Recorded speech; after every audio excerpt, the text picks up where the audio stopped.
আমি বিশ্বনবী মুহাম্মদুর রাসূলুল্লাহ সাল্লাল্লাহু আলাইহি ওয়াসাল্লাম আমি নিজে পানি দিয়ে জমজম কূপের পানি তুলতাম। সুবহানাল্লাহ বলে। শুধু তাই নয়, শুধু পানি তুলতাম না, কি করতাম?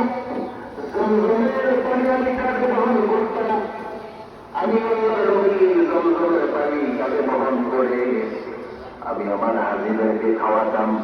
বিশ্বনবী বললেন, হাজিদেরকে জমজমের পানি খাওয়ানোর চেয়ে উত্তম কাজ, মুসলমানদেরকে পানি খাওয়ানোর চেয়ে উত্তম কাজ, মেহমানদারির চেয়ে উত্তম কাজ আর পৃথিবীতে একটাও নেই। সুবহানাল্লাহ বলে। আর কি নাই? মেহমানদারির চেয়ে ভালো কাজ একটাও নেই। এই জন্য মানুষদেরকে মেহমানদারি করবেন, পানি খাওয়াবেন। সকল করে আমি তাদের সর্বশ্রেষ্ঠ কাজ হচ্ছে ওয়াকফ করে দেওয়া। কি করে দেওয়া? ওয়াকফ।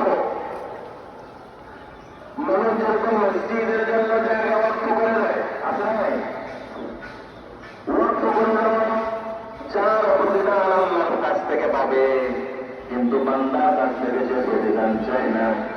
একজনের কাছে প্রতিদান চায়, তিনি কে?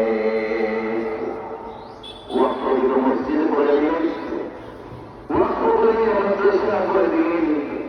আমার যারা ব্লাড ডোনেশন করে আসলে যারা রক্ত দেয়, আসলে আমরা যারা রক্ত হয়, রক্ত দেওয়ার জন্য যারা ছুটে যায়, নবী বলছে রক্ত দেওয়ার মতো ভালো কাজ হতে পারে না। সুবহানাল্লাহ।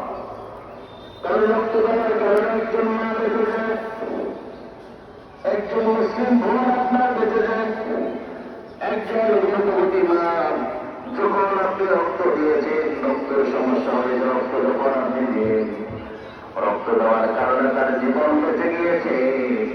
আল্লাহর হাবিব বলেন, তুমি যখন রক্ত দিয়েছ, এটাও তোমার দানের সাথে আল্লাহ লিখে দিয়েছে। সুবহানাল্লাহ বলে। রক্ত দিবেন, মানুষদেরকে যত পারেন ব্লাড দিবেন, কিন্তু এখন ব্লাড দেওয়ার যে সিস্টেম চালু হয়েছে, একজন আরেকজনের মাথায় বাড়ায় দিয়ে রক্ত দেওয়া শুরু করে। আপনারা এটা করা যাবে না। আমরা মুসলিম, আমরা যে যে দলই করি না কেন, কেউ কাউকে কাফের বলার কোন সুযোগ নেই। বাংলাদেশে ইসলামিক দল থাকবে, নন ইসলামিক দল থাকবে, ইসলামের নামে